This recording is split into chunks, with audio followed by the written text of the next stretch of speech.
Hi friends, welcome to day 10 of the 12 days of tools with Tammy.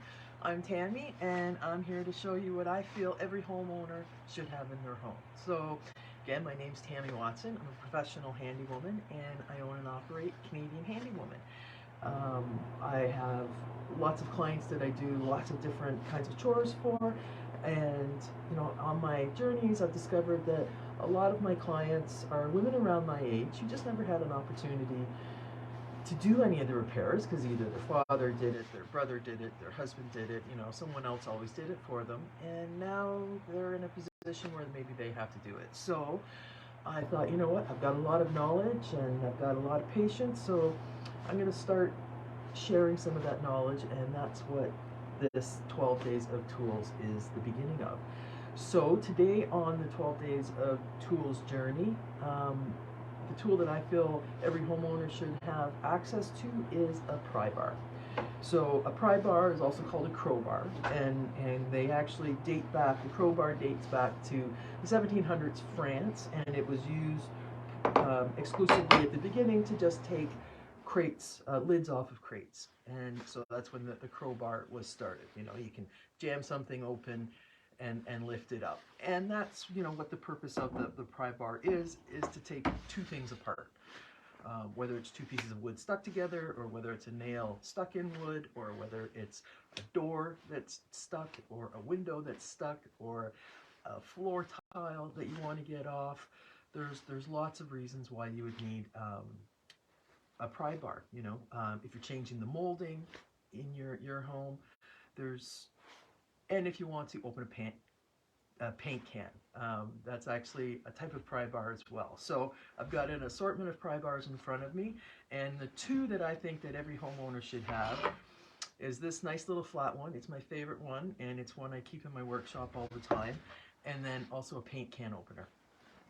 What we shouldn't be using, if we go back to day one, the screwdriver is, the first tool that I think everyone should have. And I was, explaining how my mom would always use a butter knife as a screwdriver, which is perfectly fine. Use it if you got it, but you want to be careful that you try and use the proper tool for the intended purpose. Using a butter knife as a pry bar can be really quite dangerous. Something can snap back at you. This metal is not meant to take that much force, so it's something that I wouldn't really recommend. Also, screwdrivers, while you think they might be a good idea to pry something open, you could damage it and potentially not have it available for its intended purpose. So, I wouldn't recommend using something that's really not intended. This pry bar I keep in my truck. It's one that I actually keep in my toolbox when I go into clients' homes because it really is quite versatile. It's actually called a Ladyfoot pry bar, and it's got a little rocking head because it's meant to get into small tight spaces and not need a lot of effort or space to remove a nail. So the one end, the claw end, will be to maybe take a piece of molding off of a wall, and then the other end that has a little slit in it would be to extract a nail.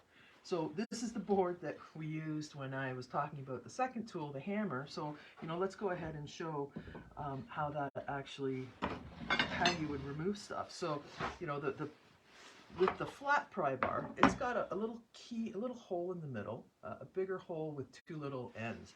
And the whole idea is if you just slide it over the nail with enough leverage to pull it right out, and it comes out very, very easy. So, that's how a traditional pry bar would take a nail off.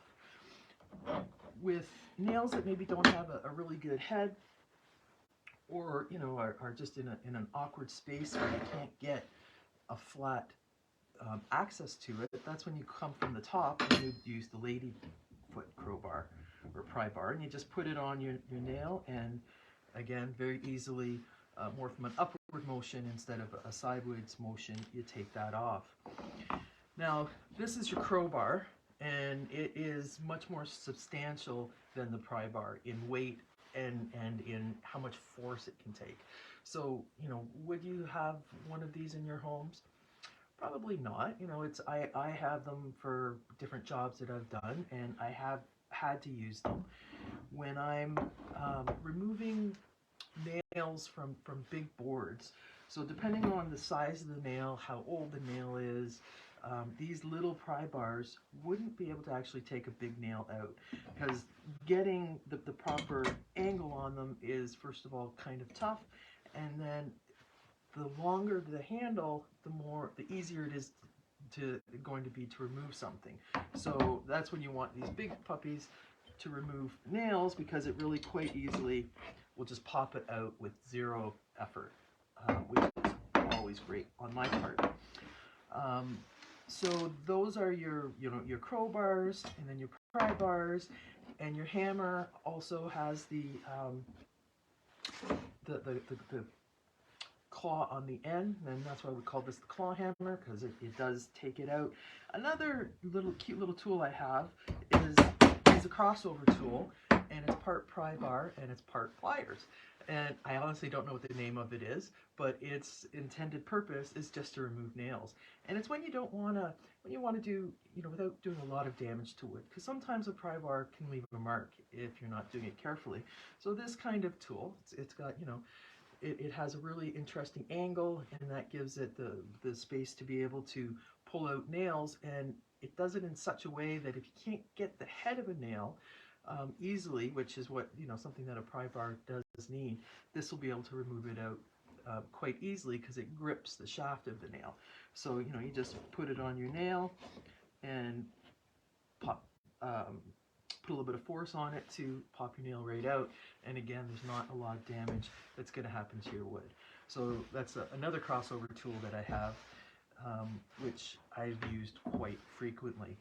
I wanted to go over quickly, actually, the paint can openers, which everyone has used a butter knife, I'm sure, and it's really not advisable. These little key can openers are really inexpensive and can be kept in your toolbox, in your drawer. But this kind of can opener, I'm not sure if you've seen them in the hardware stores or not, but it's actually a multi-purpose can opener.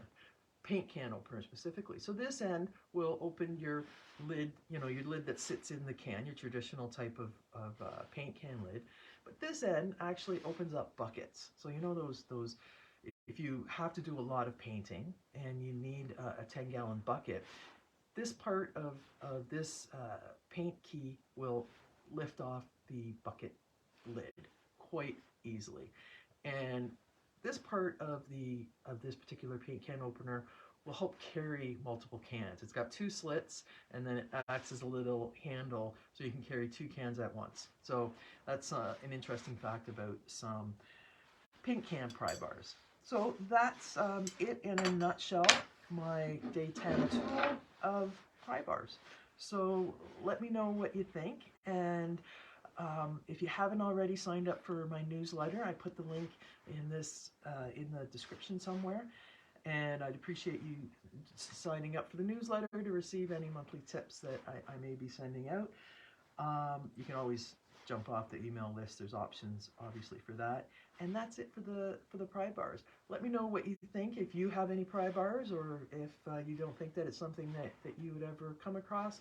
I'd like to have, or if you don't feel that there's an activity that a pry bar would be needed, let's have that discussion maybe. Thank you for joining me. Have a great day, and bye for now.